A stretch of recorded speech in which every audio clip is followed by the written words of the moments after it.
pada saat ini saya menyambangi rumah dari seorang tokoh muda, Ketua Partai Bulan Bintang, Manggarai Barat, Kakak Ali Sehidu. Selamat malam Kakak Ali Sehidu. Selamat malam. Oke. Apa kabar? Baiklah. Ini ya saya mengucapkan selamat dulu Kakak Ali. Kemarin kan sudah gol ya. Oh ya, betul. Walaupun kursi terakhir. Kursi terakhir dan banyak yang mengatakan palang pintu. Palang pintu. Tapi nggak apa-apa kan kursi terakhir. Saya kira legitimasinya sama lah. Sama lah.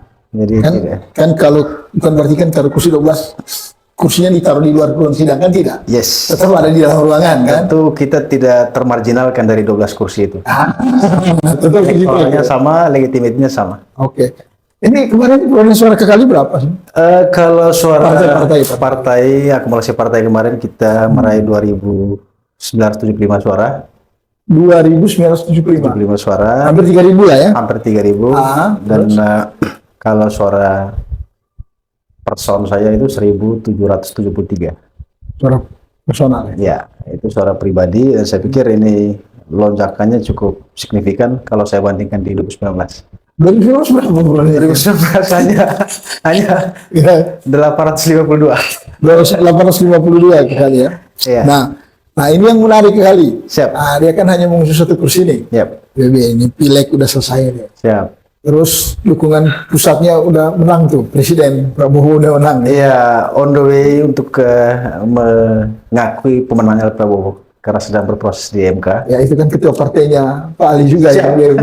Dan ya Republik ini biasanya kalau Pak Yusril yang kebiasaan seperti itu. Jadi saya kira semua halayak juga harus mengakui itu. tidak sedang membesarkan ini kemampuan partai ya. Betul sekali. Nah, tapi menarik ini pileg udah selesai. Yang di depan mata itulah nasional lah itu ya. Siapa, di depan mata ini Om Ali, kita mau pilkada nih di bulan November besok ini. 27 November. 27 November. Gimana ini dengan satu kursinya PBB ini? PBB mau Pak ini sederhana ini. Kali ini mau calon bupati enggak ini? Atau wakil deh? Saya kira politisi itu mimpi terbesarnya ingin maju 0102 di daerah. Itu mimpi. Bahwa pertanyaannya mau maju apa tidak, saya kira biarkan alam yang berproses. Alam yang berproses. Alam yang berproses. Saya kira karena di partai itu ada istilah kalau ditugaskan, maka kader itu punya kewajiban untuk mengatakan iya dan siap. Pak Yusril belum tugas kembali. Sejauh ini belum ada lah. Mudah-mudahan karena memang DPP hari ini sedang berkonsentrasi untuk menghandle persoalan yang di MK sekarang ini. Jadi saya kira nanti habis ini tentu semua kader PB itu akan diundang ke DPP untuk membahas kira-kira langkah dan kiat-kiat dalam rangka menghadapi pilkada ke depan. Oke, nah kemarin saya sempat berdiskusi di podcast juga Solo Timur dengan salah satu tokoh Mabar, tokoh PBB juga mantan. Oh, Pak Haji Asis. Pak Haji Asis ya. Siap. Menarik tuh. Nah, ngobrol beliau sudah menyatakan dirinya akan maju dari independen berpasangan dengan Pak Sirus Lado. Oh ya, betul. Nah, gitu. Dan ya, di Punggiri katanya ya dia fokus ke independen gitu. Partai. Nah, hal yang menarik dari diskusi kami itu kembali bahwa pertama gini, saya secara pribadi ya ngobrol ini bahwa kelihatannya incumbent ini di atas kertas kuat nih. Dan 2019 kan Om Ali itu ketua timnya. Ketua timnya gitu. Apakah besok kita masih bersama incumbent kalau nggak maju sendiri gitu? Saya kira begini ya. Kalau berangkat dari pengalaman memang 2019 kami ini kan menjadi bagian dari koalisi Edi Weng ya. Lalu pertanyaannya apakah 2024 ini masih melanjutkan itu atau tidak? Saya kira biarkan arah angin yang menentukan. Itu nggak ada komunikasi ya? Ya jadi buka lah biar juga publik. Jadi begini, politisi itu sama seperti dia kayak seorang supranatural. Gimana itu? Magician. Gimana? Jadi gestur itu dia bisa membaca gestur-gestur gestur kandidat, katakanlah begitu. Nah, tentu kalau diskusinya belum matang, maka saya juga tidak harus publikasi, karena prinsipnya bahwa politik itu kan bisa berubah setiap detik. Bahwa kemudian pertanyaannya adalah apakah nanti koalisinya kemana. Sejauh ini memang ada beberapa figur yang memaju yang sedang berkomunikasi dengan PBB. Tentu kami akan menunggu dan mencermati kira-kira apa plus minus dari kandidat atau figur yang akan maju di 2024 ini. Oke. Ya, Pak Bupati yang sekarang, Siap. dia kan ketua Nasdem gitu. Dan kemarin itu kan Nasdem itu kayak badai gitu. Siap. 7 kursi, Pak. Dia nggak butuh partai lain tuh untuk ngusung. Gitu. Siap. Berani apa itu PBB itu? Kalau misalkan harus keluar koalisi besok itu? Saya kira setiap partai politik punya kalkulasi masing-masing ya. Apalah gunanya misalnya kita bertahan lalu kita tidak dibutuhkan. Nah, politik ini kan minimal barter ya. Artinya bisa saling membutuhkan antara kedua belah pihak, baik yang didukung maupun yang mendukung. Kalau kemudian komunikasinya buntu, ya saya pikir mesti harus cari suasana baru. Suasana baru. Energi yang baru. Atau ini sinyal ini, jangan sinyal ini lah. Udahlah, kami nggak mau lagi. Paling tidak sama pakai tadi bank itu loh. Begini Pak Iran, paling tidak begini. Tentu ada hal yang kita tidak sadar ya sebagai warga Manggarai Barat. Mesti ada syarat mutlak yang hendak mau maju di Pilkada Mabar ini atau kontestasi Pilkada Mabar Manggarai Barat, bahwa paham budaya Manggarai atau mengerti bahasa Manggarai itu adalah kriteria mendasar ya, atau yang kriteria fundamental. Karena jangan sampai begini, kita memilih calon yang kemudian calonnya tidak mengerti bahasa Manggarai. Nah, saya hanya bayangkan ketika calonnya terpilih lalu ada warga yang kemudian tidak begitu lancar bahasa Indonesia. Nah, maka dia kesulitan mengkomunikasikan antara keinginan atau kebutuhannya dia ke pimpinan yang dia pilih. Contoh misalnya ada orang tua dari kampung atau dari pedalaman begitu ya. Lalu dia mendatangi pemimpinnya yang kemudian pemimpin tidak mengerti bahasa Manggarai. Lalu orang tua ini tidak mengerti bahasa Indonesia. Nah, bagaimana dia bisa mengkomunikasikan antara hal yang mau dia sampaikan ke pemimpinnya sementara pemimpinnya ini tidak paham.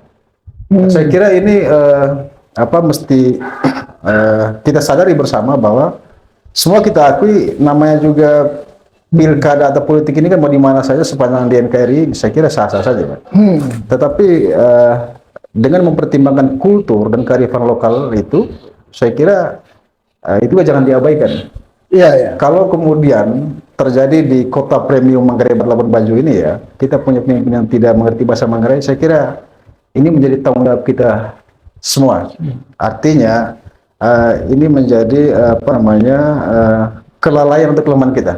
Bahwa tidak bermaksud sukuisme tidak, tetapi kriteria mendasar itu saya kira penting untuk menjadi dasar kita memilih atau mengusung pemimpin yang kita. Bisa tidak saya simpulkan gini itu? Oh, PBB ini akan mengusung kalau calonnya orang Manggarai. Saya kira ini kan Karena kalau orang Manggarai dan ya garansi lah bisa berbahasa Manggarai gitu. Saya kira penafsirannya boleh-boleh saja seperti Boleh-boleh itu. saja. Bukan Saya tidak sedang menyudutkan calon orang tertentu atau sukuisme tidak.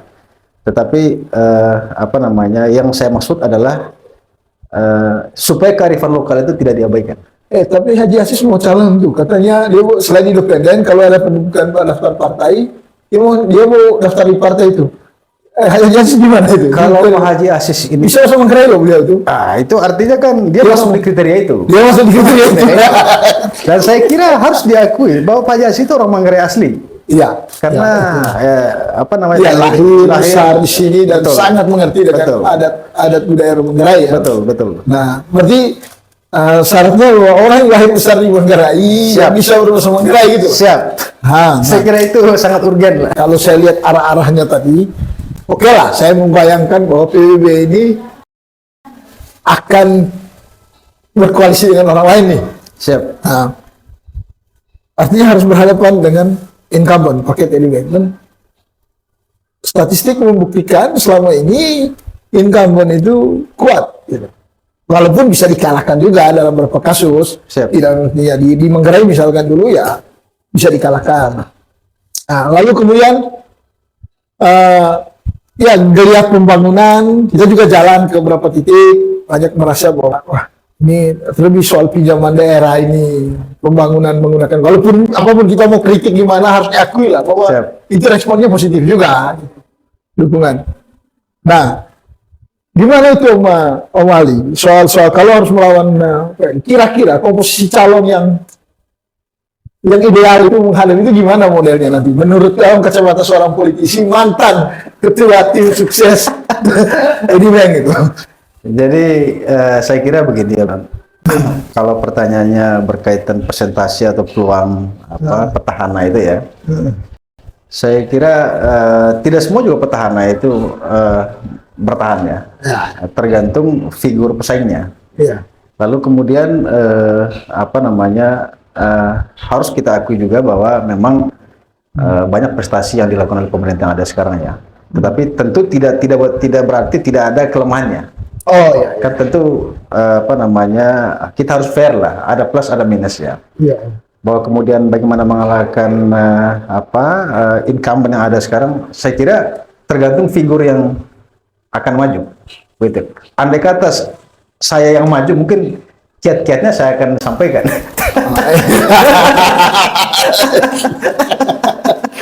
Tentu orang maju itu kan dia punya kalkulasi Om Iron. Saya kira kalau dia tahu dia kalah, tidak mungkin dia maju. Tentu dia optimis, dia yakin, dan dia punya trik bagaimana dia bisa menjadi pemenang. Gitu. Sehingga bayangkan, kalau kemudian dia tahu kalah lalu dia maju, saya kira mindsetnya harus di-set ulang lah. Masa dia sudah tahu kalah dia tetap maju, itu kan buang-buang kos. Kos pilkada ini tidak murah dan tidak mudah. Jadi melibatkan energi, finansial, waktu, dan seterusnya. Sehingga saya sangat yakin bahwa untuk figur-figur yang maju di pilkada kali ini memang secara optimistik atau semangat, mereka yakin bahwa mereka bisa menjadi pemenang di event pilkada Manggarai Barat ini. Gitu. Ya, kemarin Om Ali sempat juga ada dalam diskusi-diskusi kita terbatas ya, mengatakan begini, satu kekuatan yang selama ini tidak dimaksimalkan, itu kan kita ngomong soal politik identitas, tapi dalam konteks yang positif ya. Siap. Tidak dalam konteks hoax, konteks fanatisme intoleran, enggak lah. Siap. Tapi dalam omong politik identitas itu kan, saya kira dibaca dengan cara positif juga bisa. Misalkan gini, pemilih Muslim di Manggarai Barat itu ada 30, hampir 40.000, hampir 37.000, hampir 40.000. Saya membayangkan kemarin Edi Beng itu menang dengan 40 berapa ribu itu? Ya. 40.000 lebih ya? Plus minus ya. 42, 43 42 ya. Nah, kalau 39.000 pemilih Muslim, oke lah, kita anggap 30.000 lah.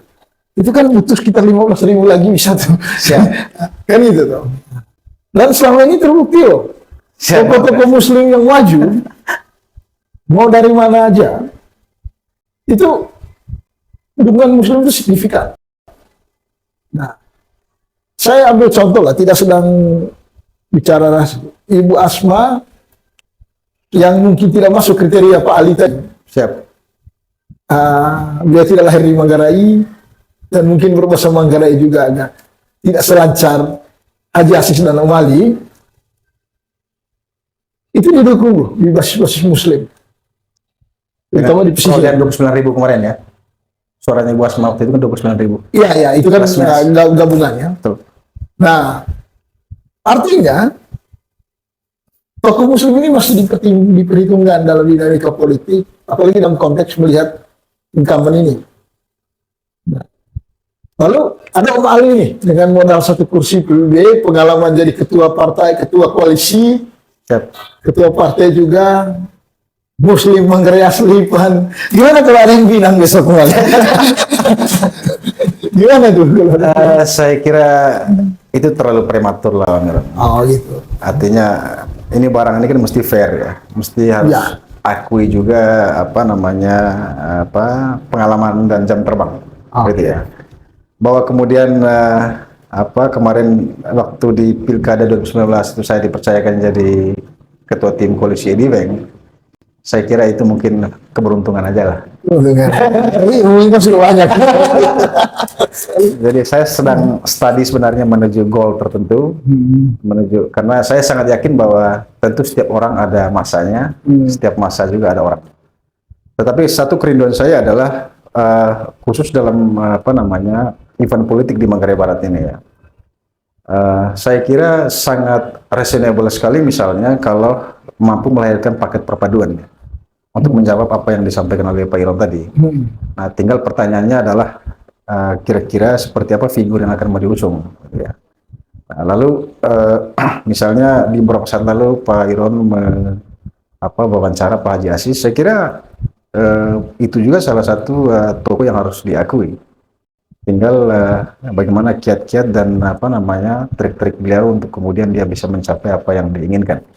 Nah, kenapa saya bilang alangkah indahnya kalau mampu melahirkan paket perpaduan? Karena bicara representasi tadi itu 39.000 itu saya kira itu bukan modal yang ecek-ecekan. Gitu. Katakanlah dari plus minus DPT Muslim 39.000, marginal error 10%, katakan begitu, masih ada 20-an ribu lah.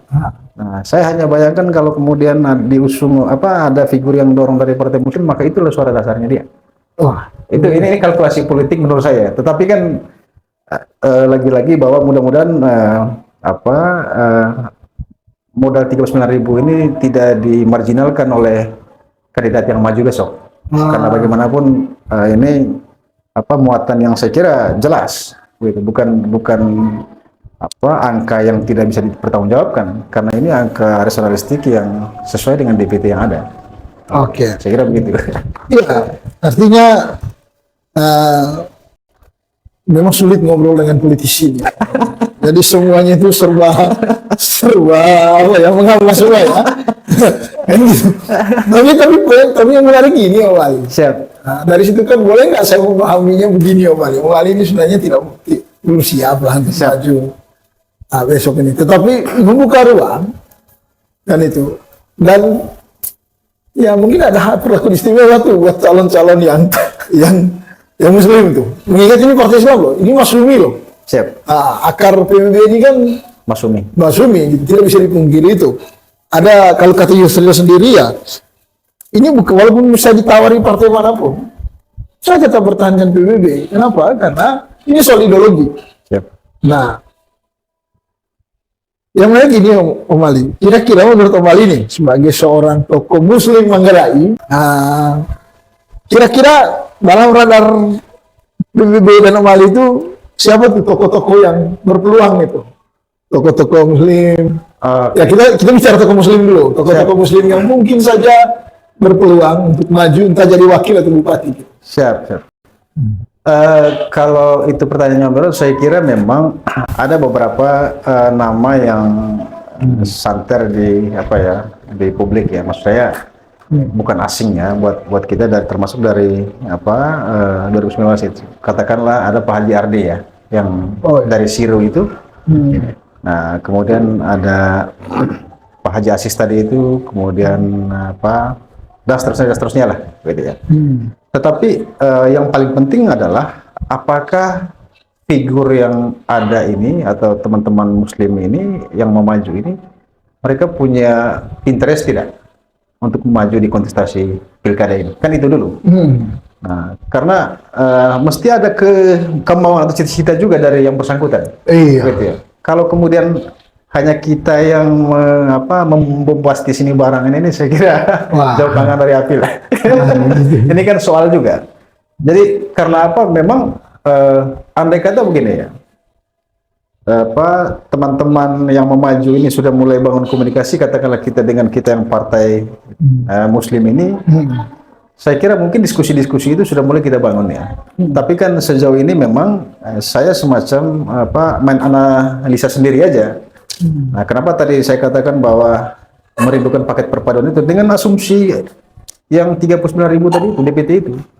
Artinya peluangnya sangat besar, dan tentu karakter pemilih Muslim itu biasanya kalau ada figur Muslim yang maju, maka apa namanya menjadi tabiat pemilih Muslim itu akan beramai-ramai untuk mendukung itu. Walaupun kemudian ada apa namanya sebagian juga yang apa tidak mendukung ya. Saya kira ini kan ini tidak bermaksud kita memprovokasi atau apa, tetapi ini kan bicara tabiat ya. Karena memang bukan bicara rasis, tetapi ini kita main hitung-hitungan kalkulasi-kalkulasi dengan argumentasi apa keterwakilan pemilih Muslim tadi itu. Muslim ya. Gitu. Tidak serang politik identitas Tidak. dalam artian intoleran, enggak lah. Kalau berbicara berpolitik identitas, Om Miron, saya ini keluarga besar Katolik. Darah yang ngalir di saya ini kan campur, sehingga Bahkan 1.700 suara itu saya kira mungkin mayoritas pemilih Katolik. oh iya, jadi darah yang ada di ngalir di tubuh saya ini darah campur. Begitu, saya tidak pernah mengutamakan warna baju yang saya pakai atau apa. Nah, ini kan menyangkut darah, ini bukan warna baju. Kalau soal itu kita orang Manggarai, apalagi Manggarai Barat udah clear sebenarnya. Siap. Tapi poinnya adalah ada kecenderungan itu dalam politik kita. Siap. Karena selama ini orang selalu bicara dapil ya. Betul. Dapil 1 berkawin dapil 2, dapil 2 berkawin dapil 3 gitu, dan seterusnya. Nah, kan lalu ada arus lain lagi mencoba polarisasinya adalah bukan hanya dapil lagi. Dapil dikawinkan dengan politik identitas keagamaan. Siap. Identitas keagamaan. Nah, dan itu sah-sah saja menurut saya dalam politik. dalam politik itu sah. selama tidak kemudian menjurus ke tindakan-tindakan yang intoleran, radikalisme, apalagi sampai terorisme ya. Jangan sampai lah itu. Nah, tapi itu menarik Om Ali. Menariknya bahwa ini waktu ini kan makin mepet ini. Kita udah di April nih. Nah, hadap incumbent ini 5 tahun bekerja, dan itu 5 tahun udah 5 tahun ya, berapa tahun ini sudah bekerja. Yang baru masuk ini relatif dia hanya punya berapa bulan ini? Apa nih, April, Mei, Juni, Juli, Agustus, September, Oktober, November. Ya 6 bulan lagi aja waktunya. Plus minus 6 bulan. 6 bulan. Ini yakin nggak ini? Saya kira memang begini ya, Mbak. Andai kata saya yang maju ya, tentu dari tahun lalu sudah saya lakukan apa namanya pergerakan walaupun apa namanya silent underground atau underground movement lah katakan gitu ya. Nah, tentu kalau kemudiannya apakah waktu tersisa 6 bulan ke depan ini mampu mengalahkan incumbent, saya kira memang kalau kita bicara ritme atau durasi itu sangat impossible. Nah, Itu sangat impossible. Tetapi lagi-lagi jangan lupa bahwa semangat teman-teman yang maju di kontestasi besok ini salah satu dasarnya adalah karena dia yakin bahwa dia menang. Ada keyakinan secara apa naluri dari dirinya dia dengan kalkulasinya mereka ya, makanya mereka maju di kontestasi ini. Bahwa kemudian ada apa namanya calon bayangan, saya kira itu tidak masuk di diskusi-diskusi kita lah. Oke. Gitu. Iya, memang bicara dengan politisi itu susah ya. Sebenarnya saya nggak mau bicara dengan politisi, karena kita disuruh nerawang gitu. Tapi gini, Fali, itu kan Fali udah ngomong tadi tuh ada berapa calon tuh yang datang, coba bisa dibuka nggak ke publik gitu. Ya sebutlah berapa nama yang mungkin berpeluang untuk maju bupati, selain ini tadi, selain tokoh-tokoh Muslim tadi yang disebutkan tadi, kira ada nggak tokoh-tokoh lain yang menurut Fali pasti? Jadi begini ya, Meron, information is a current. Jadi informasi itu adalah arus, gitu ya. Dan informasi ini kalau saya buka, saya kira apa namanya sejauh ini belum matang diskusinya. Sehingga saya juga tidak mau tunggu matang dulu ya. Tunggu matang dulu lah. Ya itu memang apa ya, hak prerogatif yang tidak usah diganggu juga. Tapi PBB bakal buka ini nggak, pendaftaran calon nggak? Oh pasti. Kapan rencananya? Kalau ketentuannya itu mungkin memang begini, akhir bulan ini kami akan diundang oleh DPP berkaitan dengan apa namanya rencana buka pendaftaran di setiap kabupaten kota seluruh Indonesia untuk berkaitan pilkada ini ya. Jadi ada kemungkinan akhir bulan kami akan ke DPP untuk konsolidasi masalah ini. Nah, kalau kita melihat jadwal yang disampaikan oleh KPU bahwa buka pendaftaran resmi di KPU itu kan di 27 Agustus kalau tidak salah. Nah, tentu sebelum Agustus maka calon-calon ini harus mengantongi sebagai syarat mutlak untuk ikut dalam kontestasi minimal 6 seat tadi ya. Berarti sebelum Agustus nih bukan ya? Iya, sebelum Agustus dan bisa dipastikan paling lambat itu di bulan Juni. Karena tentu ada tahapan-tahapan proses yang partai lakukan. Salah satunya adalah melakukan fit and proper test baik di tingkat kabupaten kota maupun di DPP gitu ya. Karena tentu di DPP partai ini kan kita punya tim verifikasi atau des pilkada, maka mereka ingin menguji kandidat yang ada, termasuk menganalisis potensi peluang kemenangannya.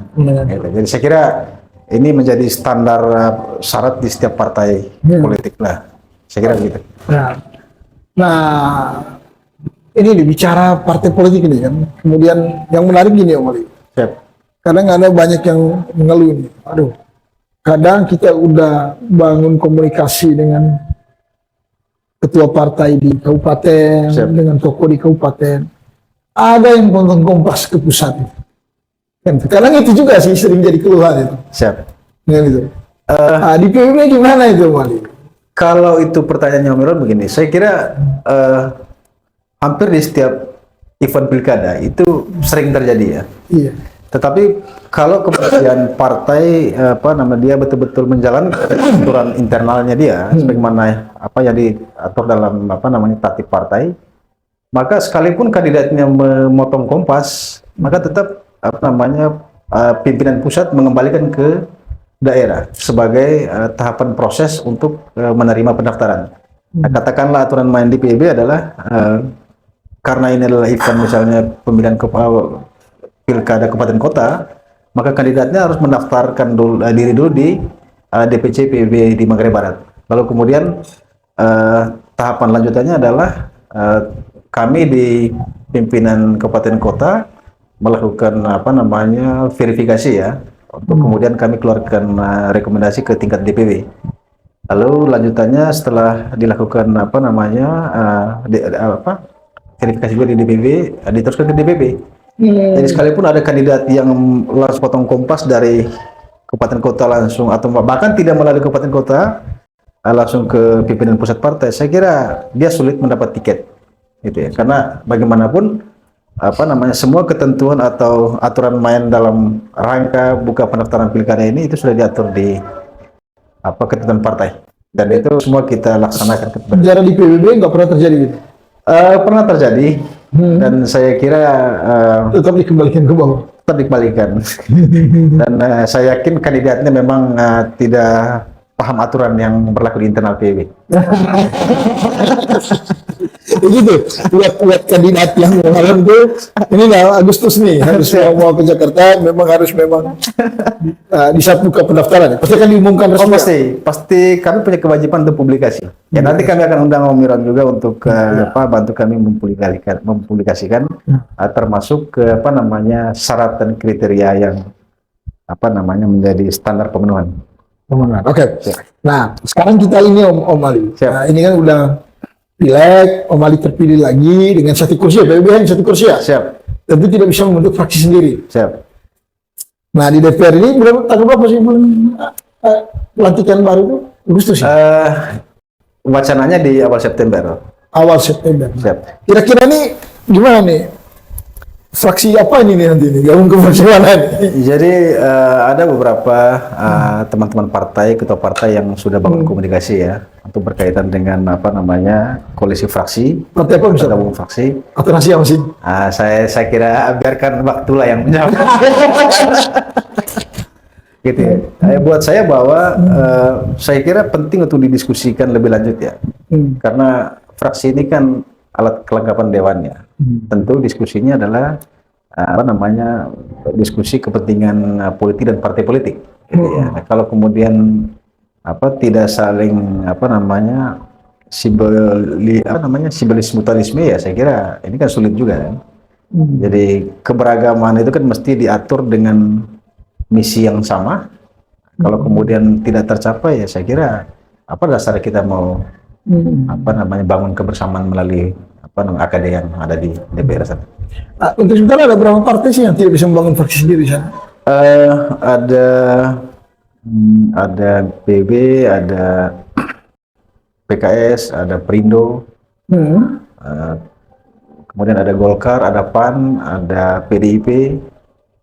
Jadi saya kira berpeluang untuk kita bangun fraksi gabungan ya. Tentu dari partai yang saya sebutkan tadi, teman-teman ketua partai itu sudah bangun komunikasi dengan kami. Tinggal diintens saja diskusinya. Satu fraksi itu minimal berapa? Minimal tiga anggota DPR.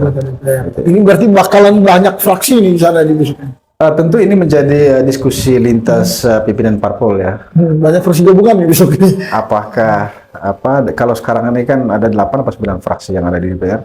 Apakah ini di 2024 ini akan kerucut ataukah tetap bertahan atau bahkan menambah? Ini kan tergantung kepentingan masing-masing parpol ya.